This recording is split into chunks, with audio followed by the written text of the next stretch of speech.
അല്ലാഹുവേ ഞങ്ങളെ സ്വീകരിക്കണേ അല്ലാ, ഖബൂൽ ചെയ്യണേ അല്ലാ. ലോകത്തിന്റെ നാനാദിക്കുകളിൽ നിന്ന് മദനിയത്തിൽ പങ്കെടുക്കുന്ന 10,000-കണക്കിന് വീടുകള് അല്ലാഹുവേ, ആ വീടുകളിൽ നിന്ന് ഞങ്ങളെ കൂടെ ഖുർആൻ ഓതിയ, ദിക്ർ ചൊല്ലിയ, സ്വലാത്ത് ചൊല്ലിയ, ഹദ്ദാദ് ചൊല്ലിയ, അസ്മാഉൽ ഹുസ്ന ചൊല്ലിയ എല്ലാ മുത്തുമൂമിനീങ്ങളെയും മുത്തുമൂമിനാത്തുകളെയും നീ സ്വീകരിക്കണേ അല്ലാ. അവരുടെ വിഷമങ്ങൾ, പ്രയാസങ്ങൾ നീ തീർത്തു കൊടുക്കണേ റബ്ബേ.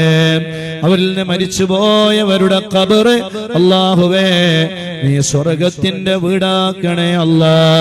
ഈ മജ്ലിസിൽ വെച്ച് പ്രത്യേകമായി ദുആ ചെയ്യണം. എൻ്റെ ഉപ്പ മരിച്ചു, എൻ്റെ ഉമ്മ മരിച്ചു, എൻ്റെ ഇന്നാളിന്നാള് മരണപ്പെട്ടു പോയി, ഇന്നാലിന്നവരുടെ ആണ്ടാണ്, മകന്റെ ആണ്ടാണ്, ഉപ്പന്റെ ആണ്ടാണ്, ഉമ്മന്റെ ആണ്ടാണെന്ന് പറഞ്ഞ് ഞങ്ങളോട് ദുആ കൊണ്ട് വസിയത്ത് ചെയ്ത് ഏൽപ്പിച്ച ഒരുപാട് മുത്തുമൂമിനീങ്ങൾ, മുത്തുമൂമിനാത്തുകൾ അല്ലാഹുവേ, എല്ലാവരുടെ ഖബറുകളിലേക്കും ഇതിന്റെ മുന്തിയ മിസ്ല സവാബ് നീ എത്തിക്കണേ അല്ലാ. അവരുടെ മണ്ണറ നീ മണിയറയാക്കണേ അല്ലാ, സ്വർഗത്തിന്റെ വീടാക്കണേ അല്ലാ. അല്ലാഹുവേ, അവരിൽ രോഗികൾക്ക് നീ ശിഫ കൊടുക്കണേ അല്ലാ, റാഹത്ത് നൽകണേ അല്ലാ, സന്തോഷം നൽകണേ അല്ലാ. എല്ലാവിധ വ്യാപകമായ മാരകമായ രോഗങ്ങളിൽ നിന്നും നീ ഞങ്ങളെയും അവരെയും കാത്തുരക്ഷിക്കണേ അല്ലാ. നിപാ വൈറസ് കാരണം ഒരാള് മരണപ്പെട്ടു എന്ന വേദനാജനകമായ വാർത്തയാണ് ഞങ്ങൾ കേൾക്കുന്നത്.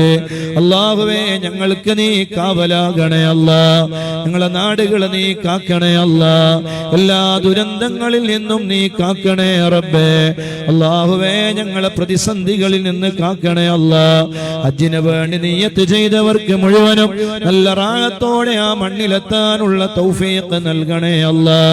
അതിന്റെ വഴികളെല്ലാം അല്ലാഹുവേ നീ തുറന്നു കൊടുക്കണേ അല്ലാ. എത്ര ആളുകളാ നമ്മോട് വിട പറഞ്ഞു പോയത് അല്ലാഹുവേ, അവരുടെ ഖബർ നീ സ്വർഗത്തിന്റെ വീടാക്കണേ അല്ലാ, വിശാലമാക്കണേ അല്ലാ. യാ കിറാമൽ ഖൽഖി